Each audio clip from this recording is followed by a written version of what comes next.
All right, this is the I Am Rapoport podcast, and we are in the New York I Am Rapoport podcast studios, and I am here with my co-host live in New York City, G Moody. Yes. G Moody, you know, I think some people think that's some sort of nickname. Gerald's name, his name is Gerald, and his last name is Moody. Yes. It's not a nickname. Nope. And then somehow or another, you created G Moody. No one is really quite sure how or what that has to do with it, but that's your name. That is correct, sir. G Moody. But your actual God-given last name is Moody. And we've mentioned this before. You don't have a middle name. Nope. And are you planning on changing that and getting a middle name, acquiring a middle name? Matter of fact, do the listeners want to suggest a middle name? Maybe somebody comes up with a good little name and you legally change your full name to Gerald something Moody. Because it feels like you're sliding yourself, man. Like you might have an identity crisis. You don't have a middle name, and most people have a fucking middle name. Some people have like 4 of them now. Let's do that. Okay. Let's fucking do it. Would you do it if the listeners suggest? See, one thing I want to say about the listeners. First of all, the I Am Rapoport podcast is so very appreciative of the support, Word. of Yeah. the love, Word. the internet love, the Twitter love, the Instagram love. I don't know why Facebook. I gotta get a Facebook page, because my Facebook, it's weird. I don't feel like Facebook has really been exposed enough to the I Am Rapoport podcast. But the people on the internet, let's just say the internet in general, who are supporting and saying nice comments, the people who have come up to me on the street, I've met a handful, maybe about 10 people. Wow. Who are come up to me and were really into the podcast. We fucking thank you. We do it for you. Yep, I know no it doubt. sounds like we're just doing it for ourselves, like we're in here like 2 crazy people, or when I'm in here, when I'm really solo. We do it for you, and the responses and the enthusiasm and people taking to terms such as fuck style, or my fuck style is buckwild. People are now into the term sugar dicking. And of course, loaf. These are some of the staple words, signature terms, terminology of the I Am Rapoport podcast. Absolutely, man. Thank the fans. Yeah, and you know, G Moody, we got to get you out to LA, but we got to show your face, because maybe people, they're brushing by you and they don't even know they're in the presence of G Moody. We got to put G Moody. We're going to start posting some more pictures of you. Absolutely. Let's rock that. And we're going to make an I Am Rapoport podcast logo with G Moody's face, except for it's going to say I Am Rapoport. You're not getting the fucking title. So this week, you know, we were talking baseball. We're talking about different things with baseball. We're going to make our predictions, our New York predictions for the Yankees and the Mets, and how things are going to play out with the Yankees and the Mets. I'm not a baseball guy. Neither am I. I personally feel like going to a baseball game, particularly during the daytime when it's sunny, because I don't do well with the sun. I hear you, bro. Sitting in that fucking baking sun, even if you're not in the sun, sitting in a hot stadium with a bunch of motherfucking drunk people or screaming kids who need to be drunk, and watching nothing happen for 3.5 hours. I don't understand the sport as a spectator sport. I went to a game, and it's very hard to watch. Nothing's happening. You just spend money. You spend money, you get sunburned, and you spend money. And then maybe if you're lucky, you might almost get your head knocked off by a foul ball. That would be the most exciting thing, if a foul ball almost comes and takes your fucking head off. Yeah. You ever caught a foul ball, Gerald? At Shea Stadium, it was a Have you ever caught a foul ball, man? Oh, fuck no. Wait, what were you going to say? What were you going to say? It came to me, and it comes so hard and fast, you just get scared. So what happened? I ducked my head, and I was like, I could have caught it, but I fucking ducked. So you didn't even put your hands on it? Nah. Did someone behind you catch it, or did you get hit in the fucking dick? It was hard. It banged the fucking, it was really hard. Yeah, I never caught a foul ball. Once a home run, I was at a boring-ass Yankee game about 10 years ago, 12 years ago, and a home run from, I don't know, somebody on the other team. It hit my hand, but then someone behind me caught it. That was the closest I ever got. And that shit grazed my fingertips. It almost broke my fucking, as you call it, my pussy finger. I hate to use that kind of terminology, but I got that from Saturday Night Fever. In the movie Saturday Night Fever, when his crew, when John, he says, "You fucking bastards, you almost broke my pussy finger." So I was just quoting John Travolta. I don't refer to, I don't even know what finger would be your pussy finger. Do you know? Usually what, the middle? Yeah, I don't know. But I don't want to get too graphic. So I just was saying that, but I was quoting Saturday Night Fever, okay? Travolta says that early in the show. And before we go into the picks, Gerald, what has been the response of the I Am Rapaport podcast t-shirts? Because we've sent them out to fans. I don't know if they've got them already or not, but they're on the way. The response and people asking me, yo, where can I get mine? And it's like, yo, we ain't even got them yet. Yeah, yo, chill. We don't even got them shits yet. My man ordered them, and they're coming. But you're going to get everything. You're going to get the t-shirts. You're going to get an American Giant hoodie if you're really lucky. That's if you're really lucky. American Giant is one of the sponsors of the I Am Rapaport podcast. American Giant, if you don't know, champion. Can't fuck with this shit. Homemade, American-made sportswear, menswear, women's wear, workout clothes, sweatshirts, leisure, sweatpants, t-shirts. American Giant. Champion. Can't fuck with this shit. All right, so what are your predictions for the Yankees? I know you've had a lot to say about ARod, and Jeter is gone in New York. I think the Yankees are not going to make the playoffs. Yeah. And the Mets, everybody are high on the Mets here in New York. Always. Matt Harvey coming off some old injury. Tommy John shit, right? Yeah. Did he have a Tommy John? I don't know what he had. Yeah. We don't fact check. Let's just say he had Tommy John surgery. hurt. He got hurt. And he had a Tommy John surgery. So he maybe. We do not fact check. I want you to know that every other podcast, they fact check. No one has the balls to go out here and not fact check. And come out here. Yeah, that's right. Word. Okay, we're out here fucking with no net. We don't have an IMDb around. We don't have a computer around. We shut everything when we're doing, because we're focused. Yep. Other people are perusing the internet, perusing their phones, perusing Twitter for stuff to rant about, talk about. We're going raw dog without a bag.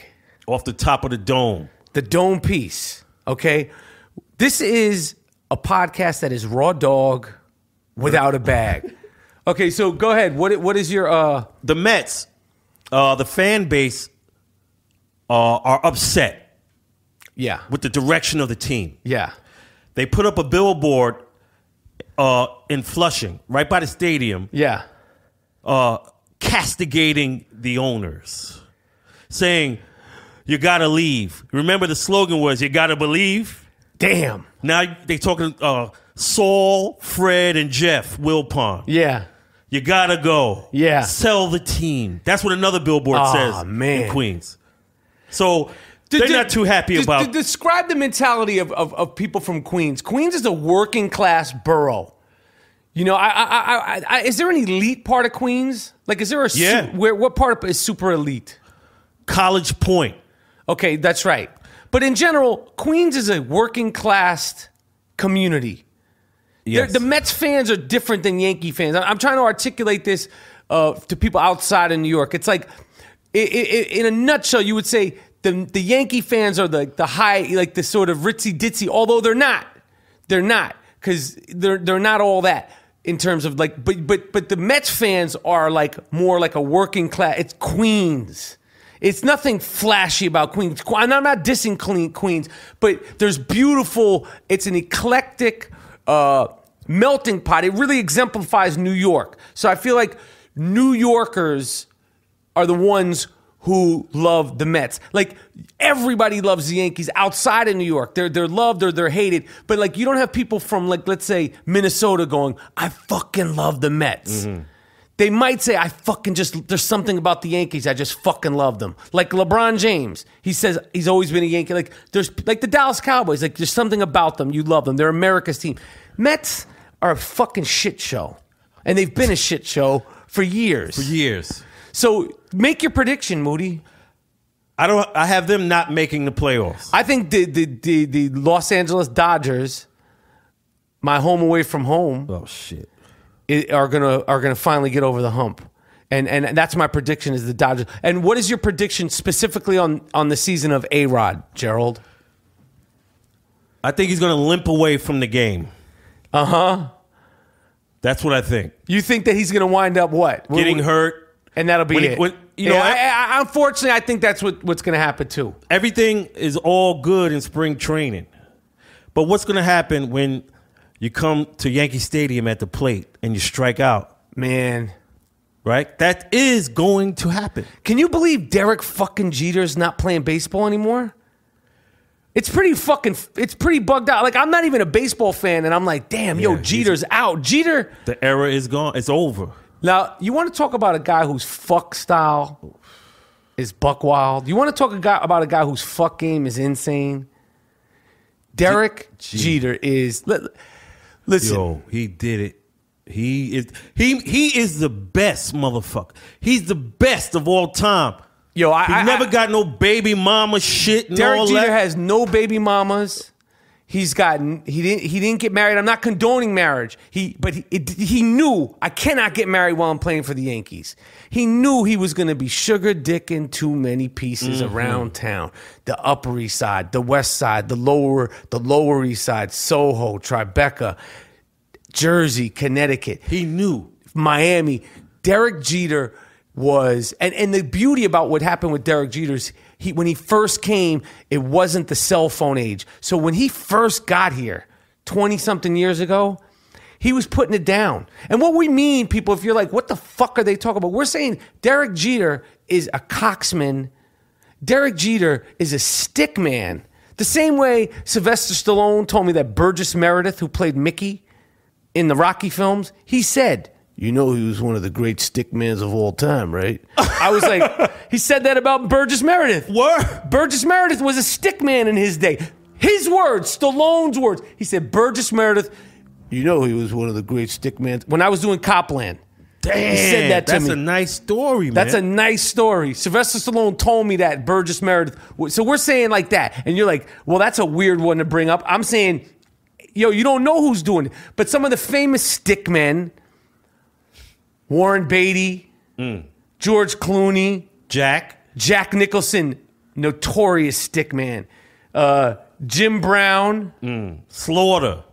Who else are some of the notorious stickmen? Men who were single or at least lived the single life and sort of like Derek Jeter is probably the best because New York Yankees, he's a winner, looks the part, acts the part, genuine. And his record with the ladies, Derek Jeter never got in no shit. Never you know got how no hard that is? Do you know how hard it is to not get in any shit? But he did come up in the era where there was no cell phones. Like if TMZ existed now, if TMZ existed when Derek Jeter first came into the Major League Baseball, things might not have worked out his way. You know who is the number one stickman in Hollywood, right? I do not know, sir. Leo DiCaprio. Oh, he bagged 20. He left with 20, bro. He has it figured out. The real reason, I'm going back to Jeter, the real reason why Leonardo DiCaprio is the way he is with women, and the real reason why Derek Jeter was able to do what he did, and probably will continue to do, is they're good dudes. Leonardo DiCaprio, you'll be hard-pressed to find somebody has something bad to say about him. Wow. Good dude. Treat people well. Yeah. Donates a lot of money. Yeah. Just has never changed. Got a quality, but he takes himself serious, but not too serious, and just has that balance of that. And he's obviously a great actor. He's aging well. He looks good. His acting improves. He's worked with great people. But the only way he could stay out of shit for that long, being as famous as Leonardo DiCaprio, a single dude, got to be well liked. Just got to be a good person, because if you're not a good person, trust me, they're gonna fucking come. All that's gonna come out. They're gonna fucking get you. So Leonardo, but Derek Jeter, we fucking salute you, man. Yeah, salute my man D. Jeets. And now we're getting into the I Am Rapaport podcast.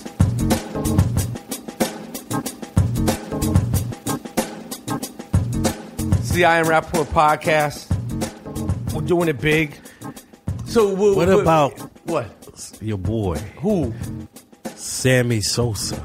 Yo, I'm going to channel the late great Tony Randall right now. Sammy. What the fuck are you doing? Tony Randall? You remember on fucking Odd Couple when Jack Klugman would get under his skin, he'd be like, Oscar. Oh, yeah. Sammy. What the fuck are you this doing, motherfucker was darker than me. Cut to a picture of Gerald Moody. And this motherfucker is bleaching his skin. Straight up. He got like contacts. What the fuck is wrong with this guy? He put a conch in his hair like he's in his 30s, like Cab Calloway. And right? he's trying to like turn fucking like, he's not even trying to turn white, he's trying to turn like blue. Like you look like shit, money. Who is advising this motherfucker? Yo, my man. Yo. You're not getting no commercials. Yo. No nothing. Nobody's fucking with you, Duke. No matter. Yo, Sammy. Yo, listen, man. Sammy Sosa, check this out. Please. Yo, get your shit together, dude. Word. Come back, man. We fuck with you at the IM. Yo, you were there when you was on the steroids. You brought life to baseball. You were fun. Yo, you're embarrassing yourself, man. Yeah, please. You look retarded, Duke. And he said, like his handlers are like, oh, no, he didn't change. Who the fuck you think you're talking to? Sammy, who the fuck do you think you're talking to? You think that you're fooling us? That we don't know? That you were black? That you were black? Oh, no, they won't say that. Or that you were a Latin... Dominican. A Dominican? A dark-skinned Dominican? You think that we don't know? We have the footage. You're going to tell us, no, he hasn't changed. No, his eyes are actually, what are they, fucking blue now? You got some old hazel shit. Motherfucker, What the fuck are you talking about, man? Yo, No. We're not moving off of Sammy Sosa. Oh, no, I'm not. I'm not moving off him because I'm stuck on this. I'm offended by it. I'm offended by this. I'm offended by Little Kim, the Queen Bee. Queen. Come on, man. What's wrong with black? What's wrong with black? And who told you anything was wrong with it? Yo, the late great Michael Jackson was the front runner of this shit in the modern era. Yeah, he should. And look what happened to him. And you motherfuckers are if you respect Michael Jackson, if you have anything, and you're in arts. You're in music, just music people alone. If you respect Michael Jackson, you bow down, then don't make the same mistake he made. Stop fucking with your face. Stop fucking with your asses. Stop fucking with your fucking your nose. Leave your shit alone. If you got talent, you can do your thing. There's so many artists that, like this dude. Look at Seal. Look how that motherfucker Seal's looks. a big. He looks like shit. Yeah. Adele, a heavier girl. This dude Sam Smith. The other Yo, if you got skills, Nina Simone was never like the typical mainstream beauty. Aretha Franklin was never a typical mainstream beauty. Lady Gaga, if you have real talent, it's going to show. Yo, all this fake hair. I'm so tired of these weaves. I'm so tired of these wigs. I'm so tired of the fucking the no eyebrows. You've removed your eyebrows completely. Oh, motherfuckers is doing Come that? on, man. Who? Pop people, man. The anorexic look. You look pathetic. Come over here. Let me take you to fucking Sal and Chris's, and let me get you a fucking hero, and take one to go and stick it in your fucking pocket. Yo. Let me get you a prosciutto sandwich or an all vegetable on some, because you look fucked up. You need to get a fucking pizza pie. These pop singer girls, you look crazy. Bring their ass to the Rapoport podcast studio, and we'll feed you. Give them some turkey wings and some oxtails and some Snapples, and get your ass back to where you need be. You look like shit. I'm not even naming names, man. You know who you is. You know who the fuck you is. Yo, come to the I Am Rapaport podcast. We'll feed you proper. If you're a fucking vegan, we'll get you some vegan shit that tastes good. But you need to put some meat on your bones. We'll order some Seduto ice cream. We'll get your fucking shit together. But you, Sammy Sosa, who's a fucking athlete, it's so weird because he's a baseball player. I speak on behalf of all the fucking black people worldwide. Wait a second. We got to back up. You speak on behalf of all the black people worldwide. This is very important shit. Gerald Moody speaks on behalf of all the black people worldwide. Okay, what do you want to say? To all the cats that are bleaching their skin and getting nose jobs and rocking ridiculous blonde wigs, thinning their lips in an attempt to disguise yourself. Yeah. On behalf of all black people worldwide, fuck you. Oh, shit. That's it. This is the I Am Rapaport podcast. We out.